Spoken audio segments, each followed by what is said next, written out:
turning 40, do you think Harry, is kind of running out of time to be a success? Well, there's another sort of saying that if you haven't made it by the time you're 40, you're never going to make it. But of course, that's not true. And I think that probably in the back of Harry's mind, he thinks, I've got to get on with it. I've got to really go for it now.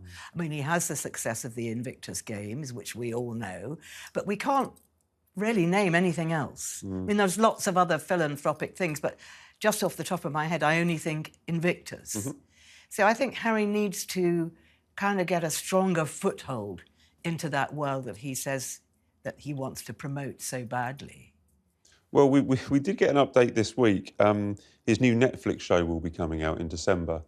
It's about the world of polo, and amazingly, they've called the show Polo. Oh God, how did they come up with that title? So he does have his Netflix deal, and he does have that show on its way. But I was thinking about his birthdays. His 21st birthday, he did a video, and he said that William was the only person that he could truly talk to. And then at his 30th birthday, there was a big party at Clarence's house. It is quite crazy. His 40th birthday, he's going to be exiled in California with none of the royal family there attending. It is crazy but sad. Well, what are your thoughts? I think there's a tinge of sadness there. When you think that, 10 years ago, Harry was sitting in the grandeur of Clarence's house with all his school friends and his mates from Sandhurst, and and William and Kate and everybody there. Kate was there, wasn't she? Yes, she was there. And now he's in Montesino with a whole new crowd of people that he's only known for probably four years maximum. Yeah. So it's very different. But he's moved on in his life, and I think that's very admirable. He hasn't just sat and moaned here. He's actually moved on, and I think that Diana... He's moved on and moaned there. That's what he's done. He's still moaning, but that's Harry. Yeah. I was looking at some statistics as well. I was trying to cast back as far as I could to see Harry's popularity. And I found some statistics from a polling group called Statista, which say in 2019, 71% of those people asked had a positive thoughts about Prince Harry. Now, it's only 32%. In 2019, 22% had a negative view of Prince Harry, and 60% now have a negative view of Prince Harry. That's compared to 2019. That's quite damning, though, isn't it, the last few years? I think what people really dislike that is he dissed his family. Yeah, I think the book Spare might have earned him millions, but gosh, he's paid for it. Oh, he's paying for it still. And I think, especially amongst, the Americans that I know, they hate the idea that he dissed his family. He doesn't speak to his family, doesn't speak to his brother, has never met Meghan's father. I mean, it is very strange. Is Meghan ashamed of her father? Why hasn't Harry met him? And this sort of distancing from family, people find that very alienating. It's quite the opposite to what William and Kate were showing in their most recent video.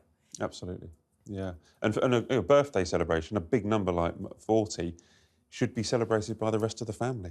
Well, it certainly should. I mean, it's possible that members of the Spencer family might be there, but I don't... Okay. It's possible. I mean, I can't imagine that what Harry calls, I think I've told you this before, but Sarah and Jane, he calls them his red aunts. Right. Because they're the Spencer red hair. Well, they were when they were younger. Well, let's speak about the Spencers. When Harry came over for his uncle, Lord Fellowes' funeral, he was surrounded by the Spencers. Lady Jane Fellowes, who was Lord Fellowes' widow, yeah. and also Diana. She's Diana's sister, and his uncle Earl Spencer, and he stayed at Althorpe. If Harry is estranged and no sense of reconciliation from the royal family, are the Spencers the answer to his desire to come back to the UK and build bridges in the UK? Yes, I think the Spencers probably are the answers. The answer, I mean. I feel that he's always, as he said himself, been very close to his red aunts, and I think that he gets on with his uncle, Charles, and obviously he went to stay at Althorpe for the weekend because, of course, that's where it was Diana's at the anniversary of her death, and that's where she's buried on the island there. So, and I think Harry tries, and certainly used to with William, go every year to visit her grave, you know, as near as anything around the time of her birthday. And I think the Spencers are actually making a big effort to include him. And they've got all, you see, obviously the Spencer children, if you like, well, they're not children, they're grown up now, Harry's cousins, he's actually become quite close to. Well, this is your area of expertise, the world of Princess Diana and the world of the Spencers. Do you think the royal family would be nervous about Harry becoming close with Earl Spencer? We always remember what Charles Spencer said at the funeral, where he talked about, you know, we, the blood family, will look after Harry and William. I mean, are we on the road to more confrontation if he's closer to Earl Spencer and the other Spencers? Yeah, I suppose that's a very good point, Matt. But because King Charles, well, it was Prince Charles then, had this big fallout with Spencer over the funeral arrangements for Diana, and they have never got on. Oh, he's tricky. I mean, I think he's a very intelligent man, but he's obviously tricky. Anyone that's had 3 wives, I think he's had, can't be that easy. But he's a great historian, and he runs Althorp, obviously very professionally, and you know he's. I mean, I met him, but I haven't met him recently, and he was fun. And Diana, of course, was quite close to him, except towards the end, and she really fell out with her brother because she wanted a house on the estate, and there were loads and loads of cottages there. I think we've talked about this before. And he said, no, I can't put up with the publicity and the baggage that you bring with you. And she was really hurt and really angry and refused to speak to him after that, and then went off on holiday with Mohammed Al Fayed, and of course the rest is history. The rest is history, and is very important to Harry. I mean, he's often talking about Diana. Many interviews that he's done in recent years to market his book or to promote his book, he's often spoke about so in depth about the memory of Diana.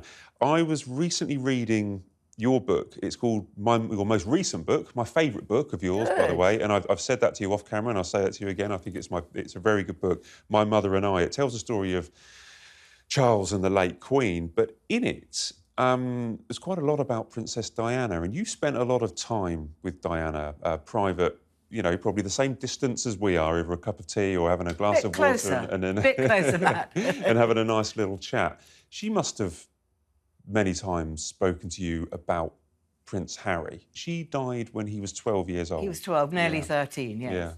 Yeah. Not many times, but I did really eke it out of her because when I last saw her, which was, you know, very shortly before she died, I was writing a book about William and Harry, and I really wanted to talk to her about them, and she opened up, as she always did, and she said that she at one time she really worried about William because he had no interest. Yeah, I don't want to be king. That was when they were younger. But then she started to be concerned about Harry because she said he had no interest in learning.